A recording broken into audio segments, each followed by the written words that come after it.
Total internal reflection यानी कि TIR पर बेस्ड कुछ एग्जाम्पल समझते हैं।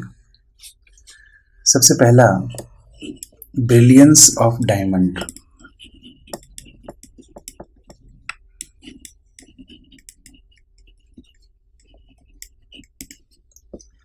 देखो, डायमंड जो होता है इसका रिफ्लेक्टिव इंडेक्स काफ़ी ज़्यादा होता है, 2.42, और इस कारण से इसका क्रिटिकल एंगल जो है वो बहुत ही कम होता है, 24.4 डिग्री।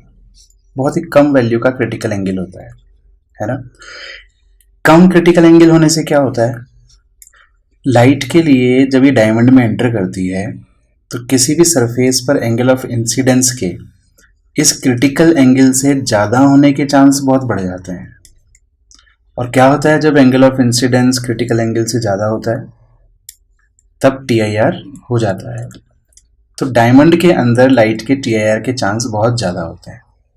पर ये बड़ी ताज्जुब की बात है कि जो डायमंड नेचर में पाया जाता है उसमें ऐसा हो नहीं पाता। ऐसा होने के लिए डायमंड को हम एक पर्टिकुलर शेप में कट किया जाता है स्पेशल टेक्निक से, जिसको हम डायमंड को तराशना कहते हैं, कि हीरे को तराश लिया हमने। तो जब इसको बहुत अच्छे से ढंग से कटिंग की जाती है तब इसमें जब कोई लाइट रे एंटर करती है, जैसे मान लीजिए यहाँ से एक लाइट रे यहाँ एंटर की, तो इसका बड़ा ही ज़्यादा चांस होता है कि यहाँ पर एंगल ऑफ इंसिडेंस जो है वो IC से ज़्यादा हो जाएगा, इससे इसका TIR हो जाएगा। फिर यहाँ भी ऐसा ही होगा, इससे फिर TIR हो जाएगा, फिर यहाँ भी ऐसा ही होगा, इससे फिर TIR हो जाएगा। तो बार बार इसमें TIR होता ही रहेगा और इसलिए पूरा लाइट से भर जाएगा डायमंड और बड़ा ही चमकेगा, ब्रिलियंस इसकी बहुत ही ज़्यादा होगी। So this is based on TIR। दूसरा एग्जाम्पल हमारे पास है TIR पर based totally reflecting prism. Totally reflecting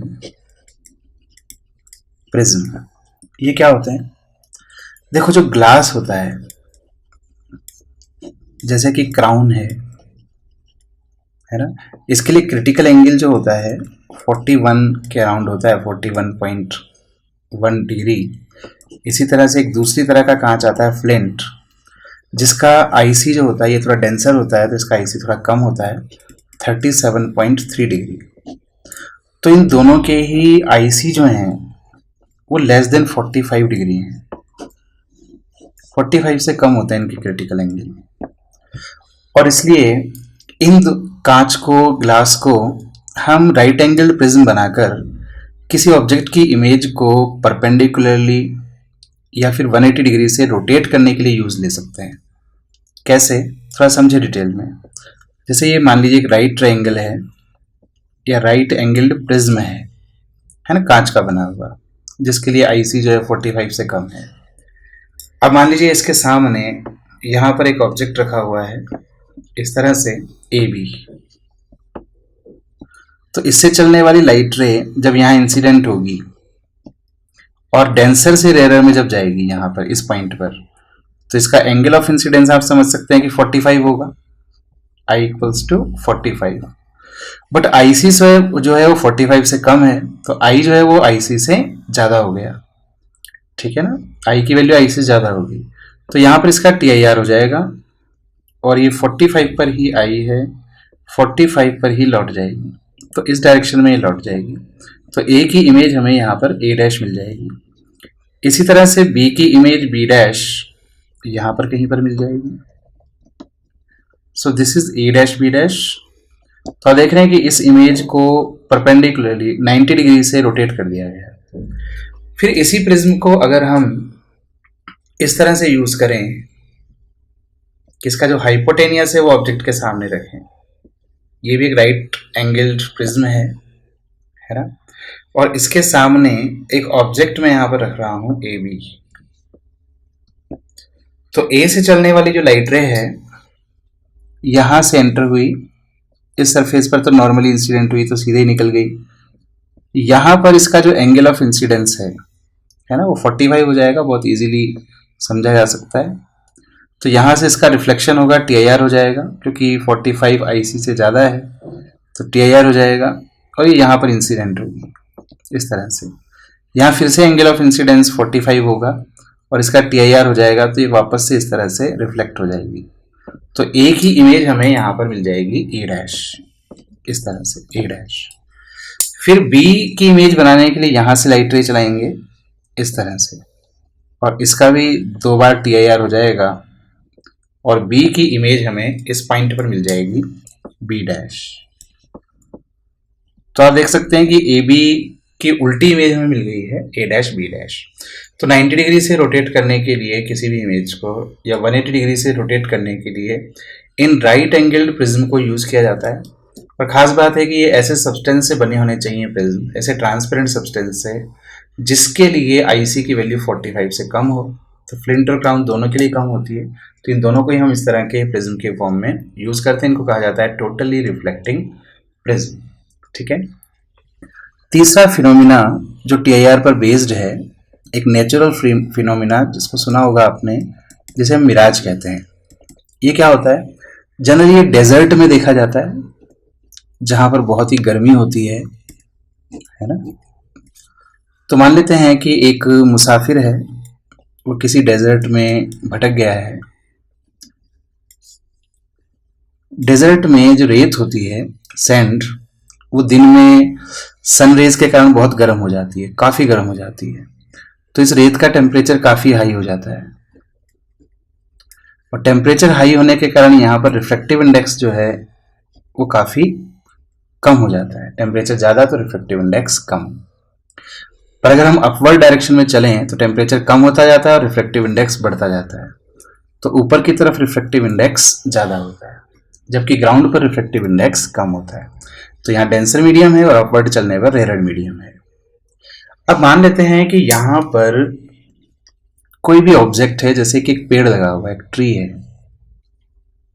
ना, इस तरह से एक पेड़ लगा हुआ है। अब इस पॉइंट से मान लीजिए कि एक लाइट रे डाउनवर्ड डायरेक्शन में चलने लगती है इस तरह से, है ना। तो ये डेंसर से रेयर में जा रही है, तो फिर नॉर्मल से दूर हट जाती है। ये नॉर्मल हो गया, और इससे दूर हट जाएगी तो इस तरह से मुड़ जाएगी। तो जैसे जैसे नीचे जाती जाती है मुड़ती जाती है अवे फ्रॉम नॉर्मल, इस तरह से। पर अवे फ्रॉम नॉर्मल मुड़ते जाने के कारण इसका जो एंगल ऑफ इंसिडेंस है अगली लेयर पर, वो बढ़ता जाता है।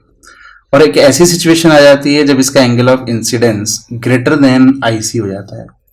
ऐसे में इसका TIR हो जाता है। तो TIR होने के बाद ये अब अपवर्ड डायरेक्शन में चलने लगती है इस तरह से, और अब ये जा रही है रेयर इनटू डेंसर। तो फिर नॉर्मल की तरफ झुकती जाएगी, तो नॉर्मल की तरफ झुकती जाएगी और लगातार मुड़ते हुए ये इस तरह से इस पर्सन की आंखों में पहुंचती है। तो इस पर्सन को ऐसा लगता है जैसे कि ये लाइट रे नीचे से कहीं से आई है, यहां से। तो यहां पर उसको इसकी इमेज नजर आती है इस तरह से। तो ये ट्रीज को उल्टा होकर जमीन के अंदर की तरफ दिखाई पड़ता है। पर ऐसा कहाँ होता है? ऐसा किसी झील के किनारे हमें देखने को मिलता है जहां पर भी वाटर अवेलेबल होता है। तो इसको ऐसा लगता है कि इसकी शेडो, ट्री की शेडो जो है इस पॉन्ड में बनी है, तो यहाँ पर जरूर कोई वाटर पॉन्ड होना चाहिए। ऐसा इसको इल्यूजन होता है। तो इस ऑप्टिकल इल्यूजन को हम कहते हैं मिराज।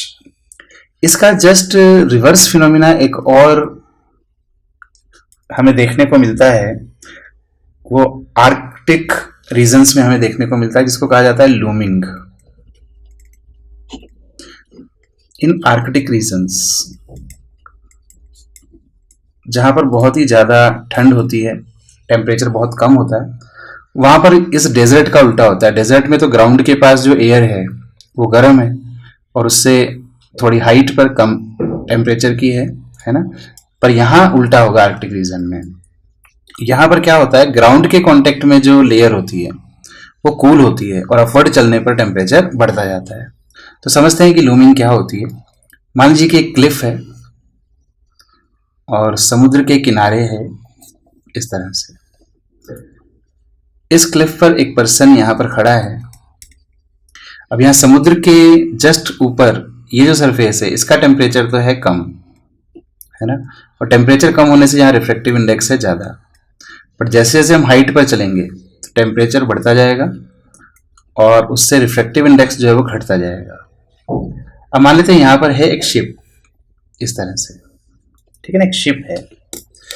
इस शिप से चलने वाली रे जब अपवर्ड डायरेक्शन में चलती है, इस तरह से, है ना, तो ये डेंसर से रेयर में जाती है और इसलिए नॉर्मल से दूर हट जाती है, इस तरह से। तो लाइट रे जो अपवर्ड डायरेक्शन में यूं चलने लगेगी, ये नॉर्मल से दूर हटते हटते इस तरह से यूं फिर अल्टीमेटली टी आई आर इसका हो जाएगा कहीं ना कहीं, जैसे यहाँ पर यहाँ हो गया था, इसका टी आई आर यूं हो जाएगा और इसको ऐसा लगेगा जैसे कि ये लाइट रे ऊपर से कहीं से आई है, इधर से। तो इसको ये शिप जो है यहाँ हवा में लटकी हुई नजर आएगी। So this optical illusion is called looming. So these all are examples of T I R. एक एग्जाम्पल हम ऑलरेडी पढ़ चुके हैं पिछले वीडियो में, जो था ऑप्टिकल फाइबर। ऑप्टिकल फाइबर वो भी टी आई आर पर बेस्ड था। ये कुछ एग्जाम्पल हैं जिनको आपको ध्यान रखना चाहिए।